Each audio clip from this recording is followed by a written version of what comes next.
IATF 16949를 한번 볼까요? 향후에는 EH116 CGMP죠. 그리고 IATF 16949 관련된 사항도 강의를 조금씩 진행하며 추후에는 컨설팅까지 아마 확장을 할 텐데요.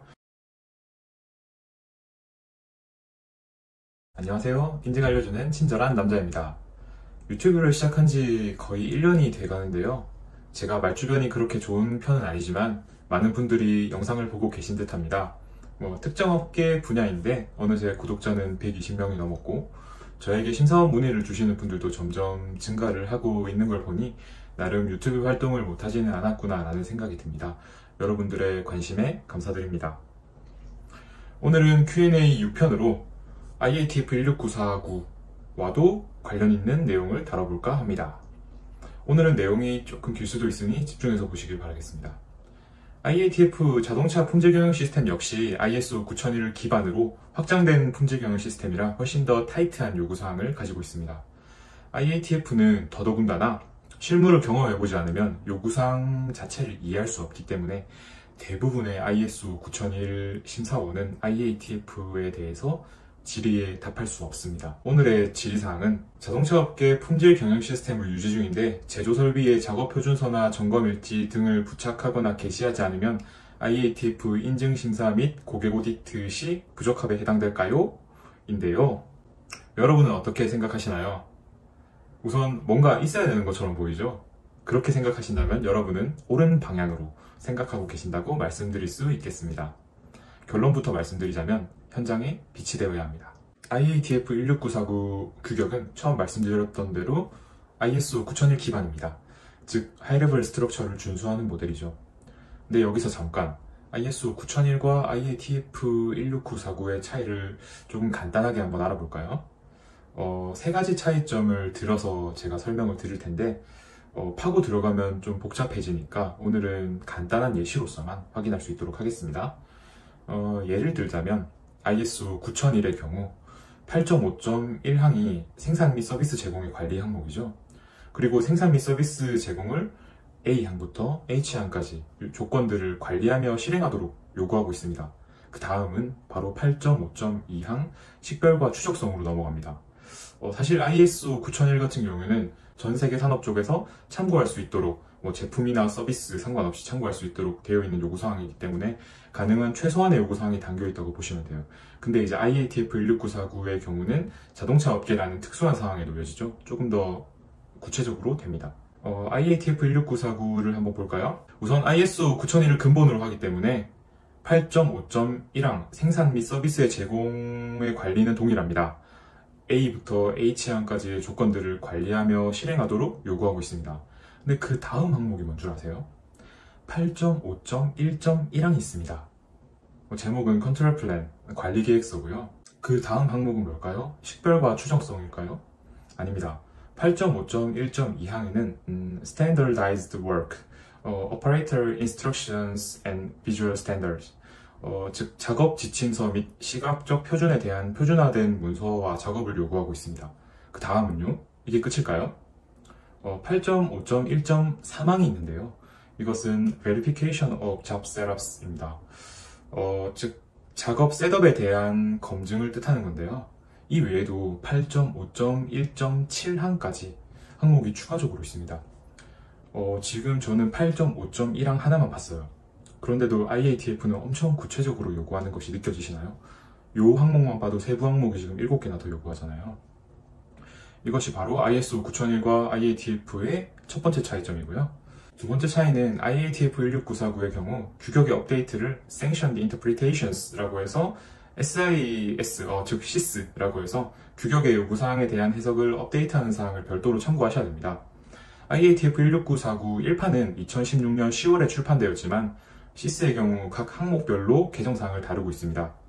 따라서 변경이 적용되는 사항이 검토된 이후에 이제 SI들은 업데이트가 되는데요. 이것 역시 챙겨보셔야 됩니다. 제가 앞서 예를 들었던 항목 8.5.1항의 경우는 SI판에 개정 항목이 반영되지 않았기 때문에 다른 예를 알아볼 텐데요. ISO 9001에는 없는 바이패스라는 항목을 보겠습니다.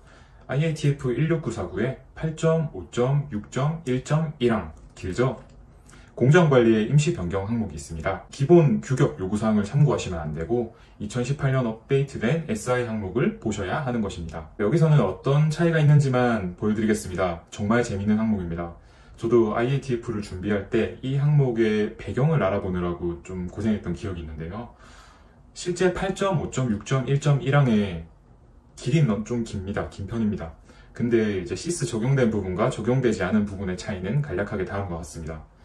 적용되기 전에 기본 2016년 판에는 조직은 중요, 공정관리 및 승인된 백업 또는 대체 방법을 포함하는 검사, 측정, 시험 및 실수 방지 기기를 포함한 공정관리 목록을 파악하고 문서화하고 유지하여야 한다. 까지만 첫 문장이 되어 있고요. 이제 시스가 적용된 부분은 조직은 검사, 측정, 시험 및 실수 방지 기기를 포함한 공정관리 목록을 파악하고 문서화하고 유지하여야 한다. 백업 또는 대체 방법이 존재하는 경우 공정관리 목록에는 기본 공정관리 및 승인된 백업 또는 대체 방법이 포함되어야 한다. 라고 적혀 있습니다. 즉, 기존의 8.5.6.1.1항의 문항은 모든 공정에 대해서 대체 방법, 즉 바이패스를 적용해야 되는지에 대한 확대 해석이 가능하게끔 문항이 좀 포괄적으로 구성되어 있음을 알 수 있는데요. SI1에 개정된 사항은 이제 백업 또는 대체 방법이 존재하는 경우라는 조건을 두어서 모든 기본 공정에 대하여 대체 방법이 있는 것이 아니라는 점을 분명하게 하였습니다. 즉, 이런 식으로 IATF 규격을 보유하고 계신다고 하더라도 시스를 확인하지 않으면 최신화된 요구사항을 적용할 수 없기에 IATF는 관리가 더 어려운 점입니다. 자, 마지막으로 세 번째. IATF는 코어 툴을 알고 계셔야 됩니다. APQP, PPAP, MSA, SPC, FMEA 이 5개의 코어 툴이 있는데요. 이 부분은 각각 다 별도의 책자로 구성이 되어 있습니다. 이 부분은 지금 다루진 않겠지만 향후에는 다뤄드릴 텐데요. 각각이 정말 어려운 이론들이거든요. 실제로 현업을 하고 계시지 않으면 이 부분은 절대 와닿지 않는 부분이므로 나중에 이 부분은 자동차 품질 경영 시스템에 해당되시는 분만 따로 공부를 하셔야 됩니다. 자, 복잡하죠, IATF? 다시 원래 문제로 돌아가서 IATF 요구사항을 적용해 봅시다. 원래 문제가 뭐였나요?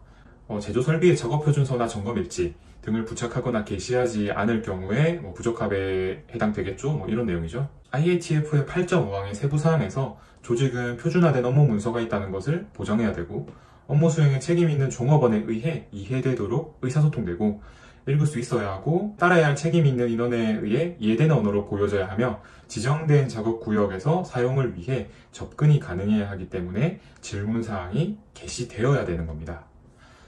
그렇다면 여기서 또 궁금한 점이 생길 수가 있겠죠?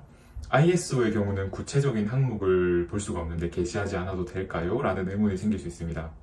이 부분은 여러분들이 잘 고민해 보시기 바랍니다. 정답은 정말 간단합니다. 실무를 경험하지 않고서 IATF를 명확하게 이해하지 못하면 ISO 9001에 대한 심사 및 컨설팅을 진행할 때 우리 기업 담당자분들께서 질문하시는 경우에 명확하고 근거 있는 답을 하기가 힘들 것입니다.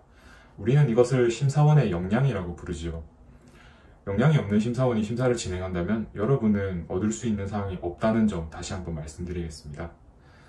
현재는 ISO 9001, 14001, 45001에 대해서 컨설팅이랑 심사를 진행하고 있지만 향후에는 22716 CGMP죠. 그리고 IATF 16949 관련된 사항도 강의를 조금씩 진행하며 추후에는 컨설팅까지 아마 확장을 할 텐데요. 이 부분은 조금 더 아마 지켜봐야 될 것 같습니다. 현재만으로도 좀 바빠서요. 본 영상이 인증을 받는 기업 담당자분들께 도움이 되셨으면 좋겠습니다. 시청해주셔서 감사드리며 오늘도 번창하세요.